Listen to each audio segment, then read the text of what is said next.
بسم اللہ الرحمن الرحیم۔ شادی ہو کر سسرال آئی تو وہ سر پہ قرض زدہ ساس کی ذمہ داری آ گئی۔ ساس سارا دن چرپائی پر پڑی رہتی تھی۔ شوہر غریب تھا۔ اس کی زندگی آہستہ آہستہ صبر کا امتحان بنتی جا رہی تھی۔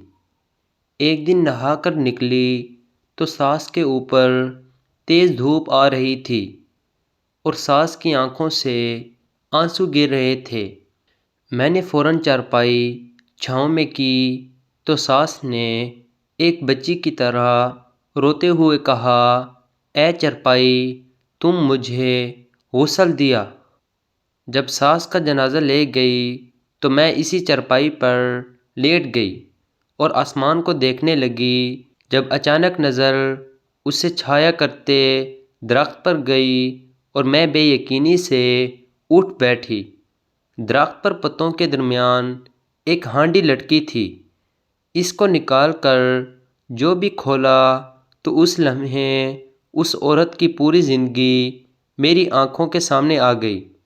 وہ عورت جو اس کہانی کی اصل روح تھی، جس نے شادی کے بعد اپنے خواب، اپنی خواہشیں، اپنی ہنسی، سب کچھ ایک بیمار ساس، ایک غریب شوہر اور ایک بوسیدہ چرپائی کے حوالے کر دیا تھا۔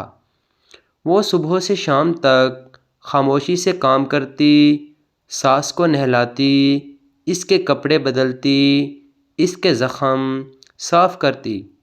دھوپ تیز ہوتی تو چرپائی گھسیٹ کر چھاؤں میں لے جاتی۔ بارش آتی تو خود بھیگ جاتی مگر ساس کو ٹپکتے پانی سے بچاتی۔ اس کی آنکھوں میں آنسو دیکھ کر اپنے دکھ بھول جاتی۔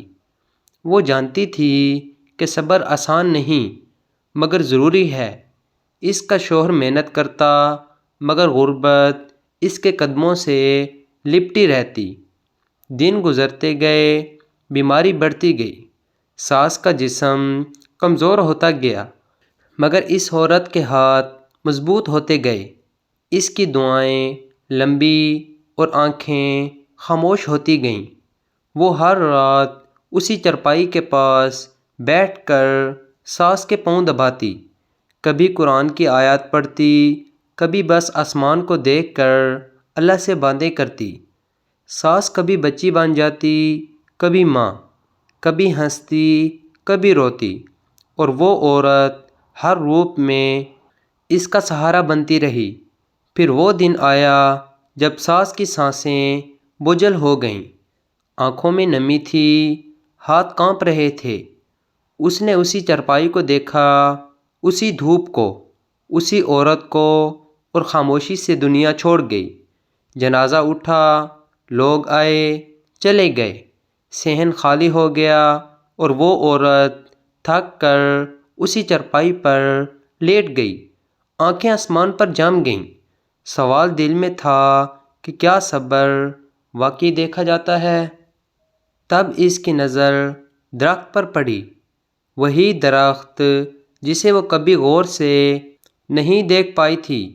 پتوں کے درمیان لٹکتی ہانڈی جسے کھول کر اس نے دیکھا تو اس کے اندر سونے کے سکے، کچھ پرانے کاغذات اور ایک تحریر تھی جس میں لکھا تھا کہ جو اس بوڑھی عورت کی خدمت کرے گا اس کی محنت رائیگاں نہیں جائے گی۔ وہ ہانڈی دراصل ساس کا چھپا ہوا راز تھی، اس کا شکرانہ تھا۔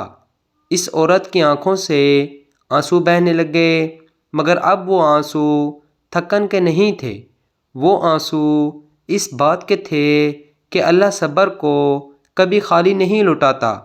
چارپائی، دھوپ، آنسو، درخت، ہانڈی، سب گواہ تھے کہ خاموش خدمت سب سے بلند عبادت ہوتی ہے۔